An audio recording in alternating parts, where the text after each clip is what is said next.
Is it? Hi, this is Nancy with On Point TV, and we are trying to do a live video. If you were just watching a little bit ago, please excuse us. We seem to be having some technical difficulties, so please bear with us. If we go off again, we might have to stay off and try it another time. But I really wanted to start to show you the free motion quilting for the double wedding ring. So we've done 3 shows now for the double wedding ring, and we've gotten the top completely made. And of course, once you have the top made, the next step is for you to quilt it or to send it out to a long arm quilter. But that's neither here nor there. So I want to talk to you a little bit about how I'm going to quilt the double wedding ring. You can see down here, this is the one that I was working on. I was putting the top together, the rows. Well, I do have this completely done, and I do have the binding on it also. Our posting on Thursday will be how to do the binding with the bias binding and how to get all these beautiful curves and have it all laid down flat. So be sure to watch on Thursday. The quilting, this is what I have done, and I do have another one I'm going to show you, but if you look kind of real quick close up, you can see here's the arches, the melons with this loop-de-loo, which is usually pretty fun. People like to do that. I have in the middle here a flower with some extended loop-de-loos going up into here, and then of course the 4-patch unit, doing that type of quilting in the 4-patch unit. So before we actually start the quilting, I want to show it to you drawing, because it's easier to see it if I draw it on a piece of paper. I'm going to quilt with a heavyweight thread, so hopefully maybe you'll be able to see it a little bit better. Never seems to work as well as I want it to. So before I start, this is the plan for the quilting. So if this is the arches, and that was crudely drawn, so please forgive my kindergarten drawing skills, but this is the idea. I'm going to start in the corner, and with free motion, going to be coming out and what I call bopping. I bop on over to this next point. Now keep in mind this section here, my intention is for it to be about 1/4 inch. Now depending on the foot that you are free motion quilting with, you may have 1/4 inch from the needle position to the edge of the quilt, the edge of the foot, and that can be very helpful. It's not foolproof, but it can be helpful. So after I bop over to here, then I'm going to go up and down those seam lines. Now one reason I want to do that is, remember in the construction, these seam lines were pressed open, so you can't just sew up the seam line, otherwise you'd just be sewing on thread and that would not hold your quilt together. So up and down, bop over to the next one, and then continue that same design, going up and down, making it as continuous as possible and trying to make it as smooth as possible. Once you get done, then you bop all the way back to where you began. So it kind of looks like that. Now, I like to do it with a colored thread or a matching thread. Sometimes I'll even, what I'm going to do with today is a little bit more obvious. If this is your first time doing it, you want to do it with invisible thread, because it's very difficult, honestly, to get everything just the way you want it. So doing it with invisible thread is just going to be more relaxing, because you won't be able to see as well what you did. So just a thought. I'm not telling you have to, because I know free motion quilting with invisible thread is nobody's favorite thing to do, but it might be something for you to try when you're doing that. The next one I want to show you is what I will quilt in the squares. So before I quilt the square, and this is a very large square, I will take and I will draw an X. So imagine this is just the 2-inch square. Okay, draw an X using some sort of pen, and I'll talk to you which one I use. And then you'll start in a corner and come to the middle and create a half circle. After you've come here, then you create another half circle, whoops, another, and then bop around the edges. So I take it and go just like I did with the arches. And so that's what that will look like, the little square. So if you look at it on the quilt down here, Tracy, you can get that and stuff. You can see how cool that looks in that block. I love the look of it. It's my preference. The next one is for the melons. So for the melons, it's going to be more free form. You don't really have too much to you know, you just want to go from end to end, and you want to start with small ones and then go to big ones. So this is a large melon, and the idea is just those loop-de-loos. Now when I teach my free motion quilting class, inevitably the favorite quilting design that the beginners have is a loop-de-loos. They just like this. It's relaxing, and I think it's just something that your brain has done if you know how to cursive write. So there we go. That's what the melons will look like. And last will be the centers. So for the center, I did take my template and I drew this out so you could see an idea of what I was looking at, and it wasn't just me drawing it. The first thing I'm going to do is need to imagine that these are the melons here. I'm sorry, the arches, and they have those seams. So take from the center seam to the center seam and draw across it. Then draw a line from point to point on the long skinny angles. Oops, that should have met in the middle. Please, I wasn't paying very close attention. Okay, and then also do this. Now that's a lot of drawing, but it really is nice to have these types of registration marks on the block when you're quilting it, because then you know where to go and where not to go. It also helps you figure out what size to make whatever it is. So I'm going to be making a flower in here, and by making all these registration marks, it makes it very easy to just say go up to that line and then back down again. So on these long sections, I'm going to continue with that loop-de-loo design. So loop-de-loo, going all the way down, and they get bigger and bigger and bigger till it ends something like that. So I do another one. And this does have a lot of starting and stopping. There's no way to go from this little part of the double wedding ring to the other part of it. You have to stop and start and stop and start when you're doing this. And I will be able to go through that also today, how to bring up the thread. Okay. And then one more would be here. So I'll do this one quick.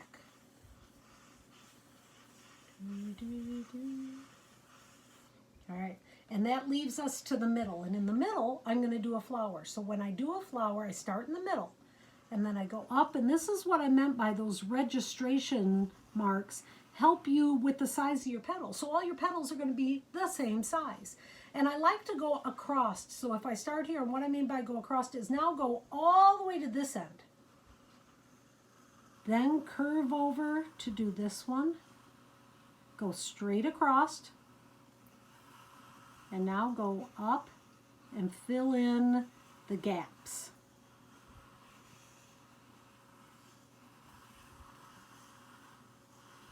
Like that. So that'll get you a very nice flower. So I do want to show you, hey Athena, could you give me that purple quilt, please? We have the whole crew here doing a Facebook Live today. So I've got lots and lots of helpers. Thank you very much. So this is the quilt that we are going to be quilting on. This is one that I showed you in that quilt show in the very, very first episode. This has actually 9 blocks to it. But I want you to see this block here. So can you come in kind of close? So on this, you can see on the purple rings, the quilting I did here. On the blue rings, here the green has the loop-de-loos going on. And then in the middle, the loop-de-loos on the little points. And then I used a purple flower on the inside. So I want to talk to you about what threads I'm going to use. I got real excited because I was in the store the other day and this collection of threads was on sale.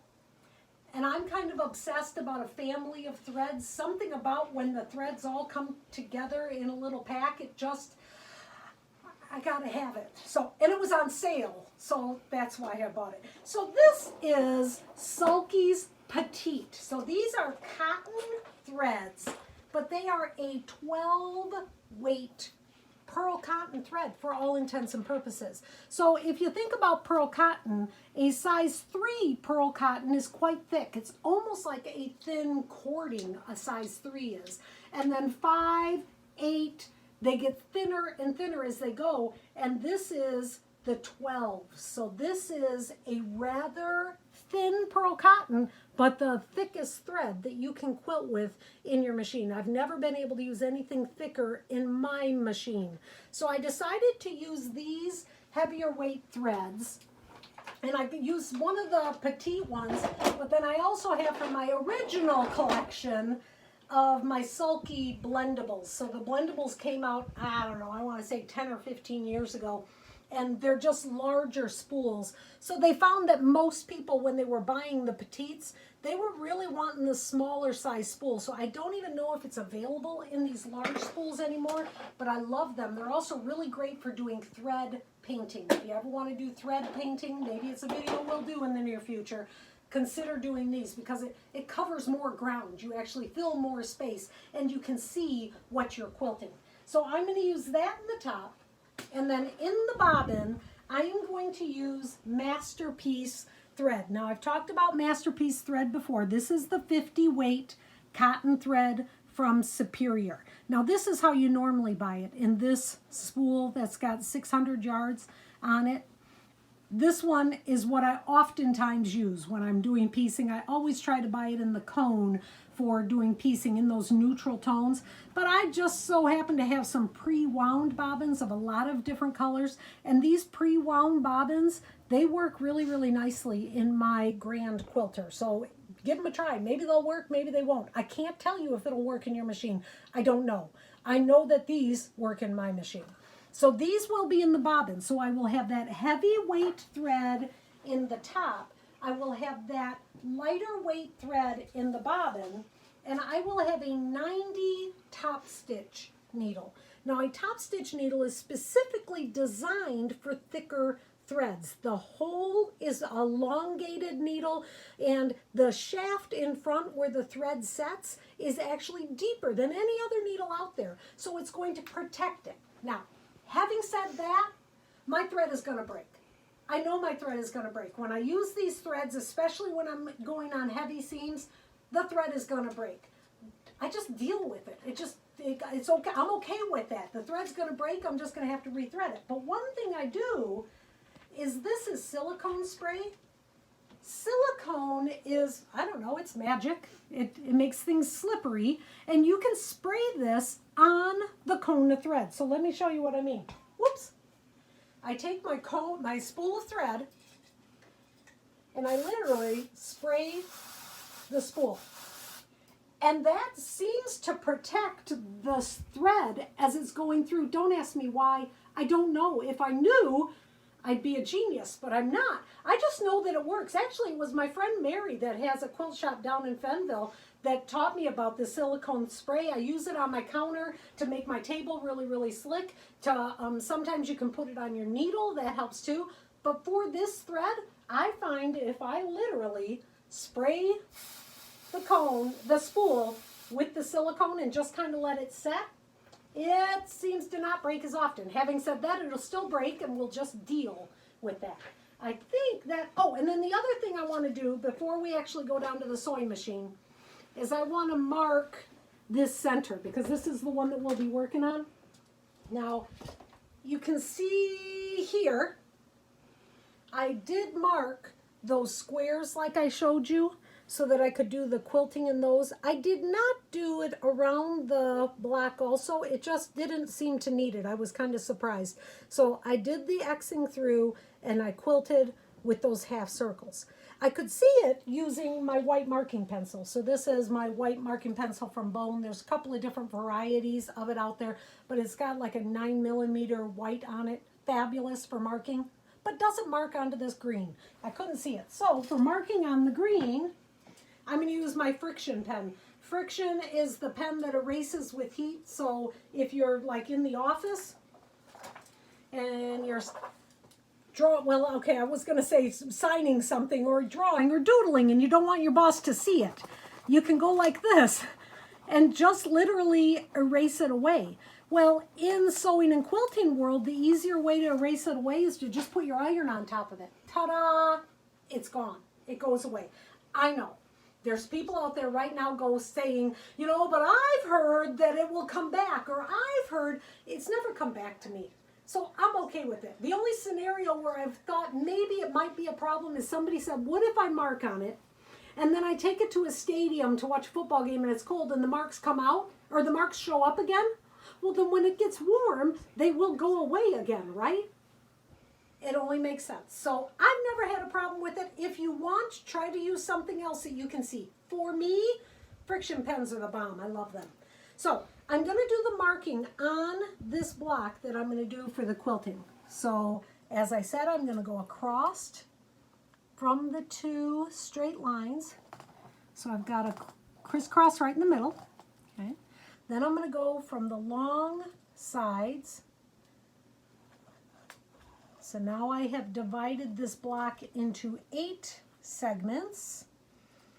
And then finally, so that I know that my petals are all going to be approximately the same size, I'm going to make it a square also, going just from the 2 points, from point to point. Okay, and then we'll be able to sit down and do some quilting. All right, so it's all marked. I'm going to take my threads all down there. I think that's enough. And I'm going to take my lickety grip, and this is what I put on my hands to make my hands a little bit sticky instead of using gloves. So now we're going to do a transfer. Teresa is going to transfer the phone to Athena. So Athena did not have to go up and down off of the stool like normal and, you know, risk life and limb because it's very dangerous. So thank you very much, Teresa. And we're going to start with the purple. I've got my purple variegated in. Oh, you know what I did want to say too? Is that thread stand up there, Teresa? Can you back up, Athena, a second? Sorry. I want to show you one thing. There. Okay. So on my machine, on this machine that I do my quilting on, and on my new FAF machine, I'm going to lift this up, the thread goes up into the thread holder and then comes back down. That is really the best way for most threads to do. When you're doing free motion quilting, if you're having troubles, this is oftentimes one of the things that will help, which is one reason that this machine is so good. If you don't have that on your machine, consider getting a thread stand, okay? This is a thread stand that has a heavy metal base. There's another one that's made by, I think Dritz has one also. Heavy metal base that you put the metal piece in. So if you don't have something like this, think about getting yourself something, a thread holder like that. A thread stand is going to make your threads just feed through more easily. Okay, so now we can bring this down. I'm going to find the place I wanted to quilt. So of course I'm working on my big table because that's what makes quilting so much easier. And I want to do, well, let's do this little guy here. Okay. So I want to show you how continuous, nope, I can't do that one because I didn't mark that one yet. Sorry. Here, this is the one. Okay, coming all the way. Oh, you know what? As long as we're looking at it, the quilt is basted. So after the quilt is basted, so I basted it with the pins, but then did stay stitching around the edges. That'll hold everything in place. And do you see where my batting is? My batting and backing are much bigger than the quilt itself so that I have something to hold onto. So when you're doing the basting, don't trim it down to the curves. You need to have that flat edges on it. There, this is where I'm going to do the quilting. And it's going to be kind of fun because we can do that continuous quilting on the purple here, into the square, then come up over to this purple, into the square, and then go up to this purple, then come all the way back down and around. So it's kind of fun. So hopefully my threads won't break that often. I don't want you watching all day long just while I'm breaking threads. So as we start, oh, excuse me, I need to put some of this on my hands.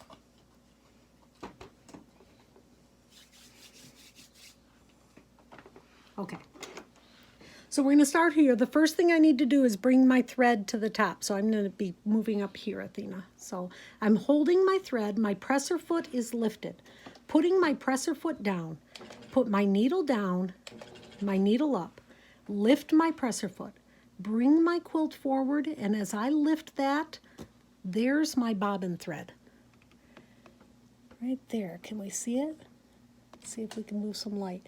So I have brought my bobbin thread up to the top. Okay, so now I'm going to start, and I'm going to put my needle into the down position and ready to go. I always start with those little teeny stitches to begin with, and then bop over to the edge. Now I'm going to go to this next section and then up and down that line. When I am doing quilting like this, I am not going to the races. I'm not pedal to the metal. And I know that there's people that say you want to do that all the time. There's sometimes you want to do it. If you're just doing meandering around a little quilt, oh, I go way faster than this. But for quilting like this, that is not my intention. All right, just back and forth.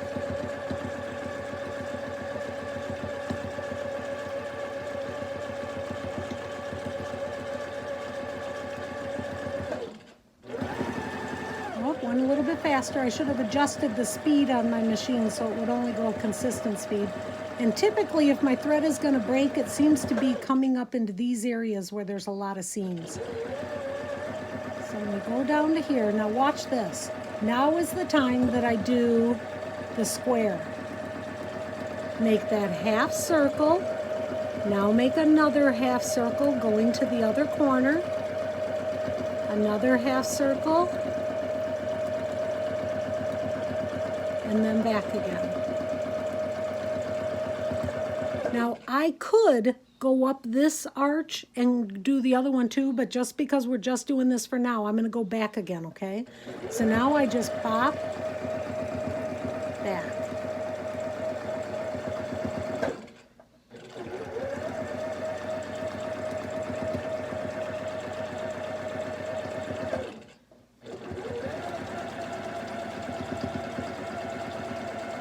Now I'm to the end. Now I want to show you how you can bring your thread, your bobbin thread, to the top. This machine does have a thread cutter, but what if it doesn't? What if you don't? So lift your needle, lift your presser foot, bring the quilt forward. I put my thumb into the thread and then put the quilt back where I started it from. Put the presser foot down, excuse my hand, then put the needle down, the needle up. Lift the presser foot again. Now bring the quilt forward again and look at there. Right there is my bobbin thread. The bobbin thread came up from the bottom. Now I can grab my little snips and cut those all off. So I took my top threads and my bobbin thread all at once, so I don't need to worry about what my bobbin thread is doing. All right, so that's how we do the arches. Now I've got to change my thread. So Athena is going to back up a little bit. I want to show you how to change your thread properly. And somebody just brought this to my attention the other day. Oftentimes when you're done with your thread, people go to the spool and pull the thread all the way out through all of these mechanisms. Did you know that that is a way to leave lint inside of all of the tension guides? It's not the best way to do it, especially when you're using these heavy threads like this. The thread, the way that it's twisted, it's almost got a nap to it. So as it's going through the tension guides, the fibers are all pointing that way. So it pulls smoothly through all of these little connections. When you pull it backward, it's almost like you're opening up all those fibers, and that's how you get lots of fiber in. So especially with this thread, don't pull it from the spool. Instead, cut it off right here. Pull the thread completely out. Yep, I've just wasted 12 inches of thread. I think I can probably live without it, although I do hate to waste thread. But anyway, so that's how you want to do that. So now I want to put my green one in. So I am going to use one of the Petites from Sulky for the green, because I did not have that in one of the larger spools, which is probably why I really needed to buy that big container of thread, because I didn't have any solid greens in the big ones. So now I have 3 or 4 solid greens, so that thread got to come home with me. Such a lucky little bunch of threads. Such a happy family.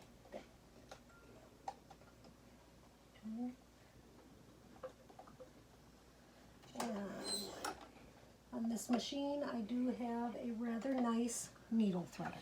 Okay. All right. So I'm going to start by doing these loop-de-loos. Tell people thank you for being patient with blurry videos.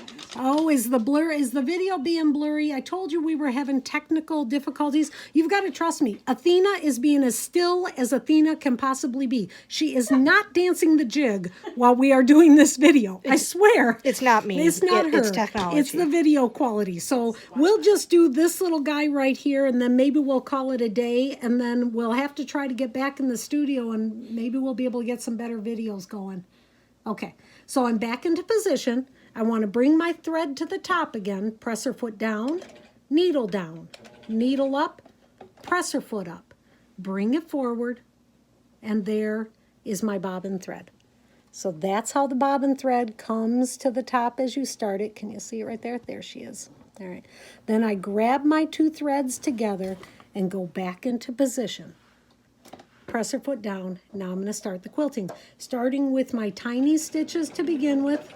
I do want to work with my needle in the down position. And then do my loop-de-loos.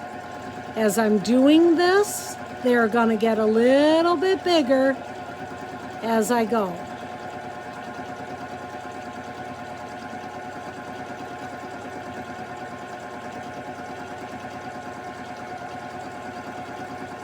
And I do use the lines on the arches kind of as a guide as to where to go. So like this one is between the arches, and the next one is on the points of the arches, and back to the middle. And one more loop-de-loo, and then a little guy down here. Then I'm done, and I'm going to do that again, bringing my thread to the top. So lift your needle, lift your presser foot, bring the quilt forward. Put your thumb under the thread, put the needle back into position. So my thread is wrapped around my thumb.